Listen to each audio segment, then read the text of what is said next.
ঢাকা কলেজে আজ সাধারণ শিক্ষার্থীরা অভিযান চালিয়েছে। এখানে মোট ৮টি হল রয়েছে, আবাসন হল। সেই ৮টি হলের মধ্যে ২টি হলে মাত্র অভিযান চালিয়ে এই বিপুল পরিমাণ অস্ত্র উদ্ধার করা হয়েছে।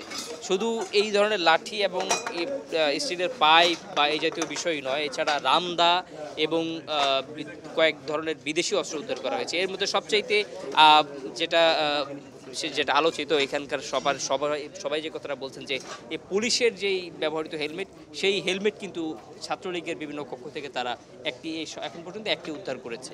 এখনও অভিযান চলছে এবং এরকম আরও ভয়াবহ কী ধরনের বিষয় বেরিয়ে আসে আমরা এখনও বলতে পারছি না। তবে এই যা দেখা যাচ্ছে ইতিমধ্যে যেই পরিমাণ অস্ত্র বের হয়েছে, যে যতগুলো মদের বোতল পাওয়া গেছে, তাতে আসলে রীতিমতো অবাক হওয়ার মতো। এবং শুধুমাত্র মদের বোতল, দেশীয় অস্ত্র এটাই নয়, হট স্টিকের মতো যেসব ভারী যেসব লাঠি রয়েছে সেগুলো কিন্তু উদ্ধার করা হয়েছে। এবং এখানে কিন্তু যতগুলো মদের বোতল রয়েছে, একটু দেশি মদের বোতল এখানে দেখা যাচ্ছে না, প্রতিটা কিন্তু বিদেশি এবং অতি দামি মদের বোতল এগুলো। এছাড়া এই দেশি যেসব অস্ত্রগুলো দেখা যাচ্ছে প্রতিটা কিন্তু অত্যন্ত ধারালো এবং প্রতিটা দিয়েই কিন্তু মানুষ হত্যা করা সম্ভব। এবং এছাড়া কিন্তু পকেটে রাখার জন্য যেসব ছোট ছোট অস্ত্র ব্যবহার করা হয়, সেই অস্ত্রগুলো কিন্তু আমরা দেখতে পেয়েছি। এবং বিপুল পরিমাণ সিগারেটের প্যাকেট আমরা স্বাভাবিকভাবে দেখতে পেয়েছি। এবং অস্ত্রগুলো কিন্তু শিক্ষার্থীরা উদ্ধার করেছে। প্রায় ২ ঘন্টা যাবৎ এই অভিযান চলছে। এই অভিযানের মধ্যে কিন্তু তারা এই ২ ঘন্টার মধ্যে তারা এইসব জিনিস ইতিমধ্যে উদ্ধার করেছে। আরও বেশ কিছু হলে বিভিন্ন ছাত্রলীগের যে এইসব নেতারা অবস্থান করতেন, তাদের ওখানে কিন্তু অভিযান চলমান রয়েছে। এবং আরও কি এরকম আসলে রোমহর্ষক বিষয় বেরিয়ে আসে আমরা আসলে বলতে পারছি না। কিন্তু ইতিমধ্যেই যতটুকু আমরা দেখতে পেয়েছি, যেই পরিমাণ অস্ত্র আমরা শুধুমাত্র ২টি হল থেকে আমরা ছাত্রদেরকে উদ্ধার করতে দেখেছি এবং সামনে এনে যেভাবে জড়ো করা হয়েছে, তাতে রীতিমতো হতবাক হতে হয়। আমরা আরেকটু দেখাতে চাই যে এখানে প্রায় ২ থেকে ৩ শতাধিক শুধু এরকম রড রয়েছে, যেগুলো শিক্ষার্থীরা বলছেন যে বিভিন্ন আন্দোলন দমনে যারা হচ্ছে এই রডগুলো দিয়ে সাধারণ শিক্ষার্থীর উপর আঘাত করে থাকে। এছাড়া হচ্ছে লাঠি রয়েছে, বেশ কিছু লাঠি রয়েছে। এবং যেটা আমি আগেই বলছিলাম যে পুলিশের যেই হেলমেটটা রয়েছে, এইটা দেখে রীতিমতো শিক্ষার্থীরা মানে হতবাক হয়ে গেছেন। তারা বলছেন যে এইটা কিভাবে সম্ভব, পুলিশের যেই অরিজিনাল যে হেলমেট, এটা কিভাবে শিক্ষার্থীদের কাছে আসে। আসলে আপনার সাথে একটু কথা বলতে চাই একটু।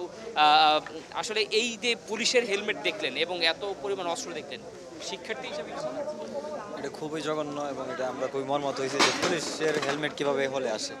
অবশ্যই পুলিশও জড়িত ছিল, তার জন্য পুলিশের হেলমেট এখানে এসেছে আর কি। আমরা এটা তীব্র নিন্দা এবং ধিক্কার জানাই।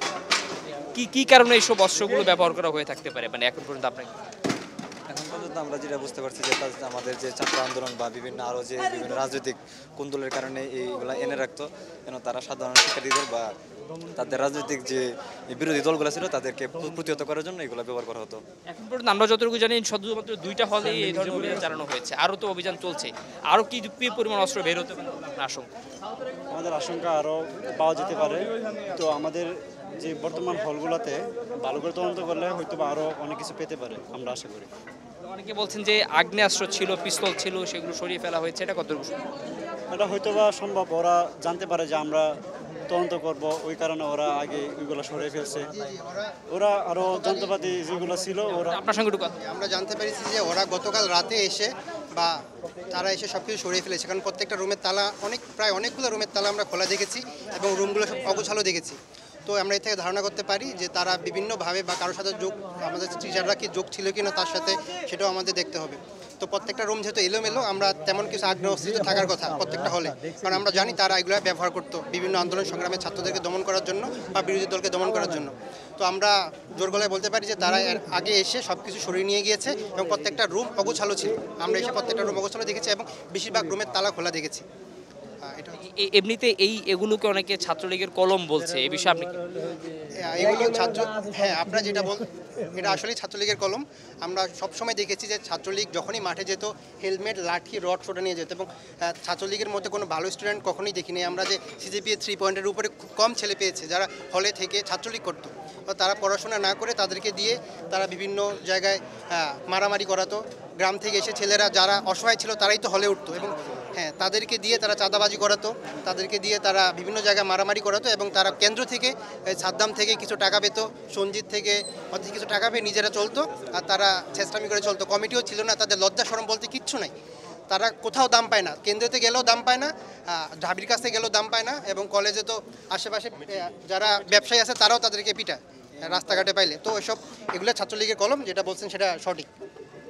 আমরা কিন্তু শিক্ষার্থীদের সঙ্গে কথা বলে কিন্তু এই বিষয়ে জানতে পেরেছি। আমরা যখন অভিযানগুলো দেখছিলাম তখন কিন্তু শিক্ষার্থীরা অস্ত্রগুলো উদ্ধার করছিলেন আর বলছিলেন যে এগুলো হচ্ছে ছাত্রলীগের কলম। এরকম আরও কত শত কলম আসলে বের হয় সেটা জানার জন্য হয়তো আমাদের আরও কিছু অপেক্ষা করতে হবে। এই ছিল রাজধানীর ঢাকা বিশ্ববিদ্যালয় ঢাকা কলেজ থেকে আমার কাছে থাকা সর্বশেষ তথ্য।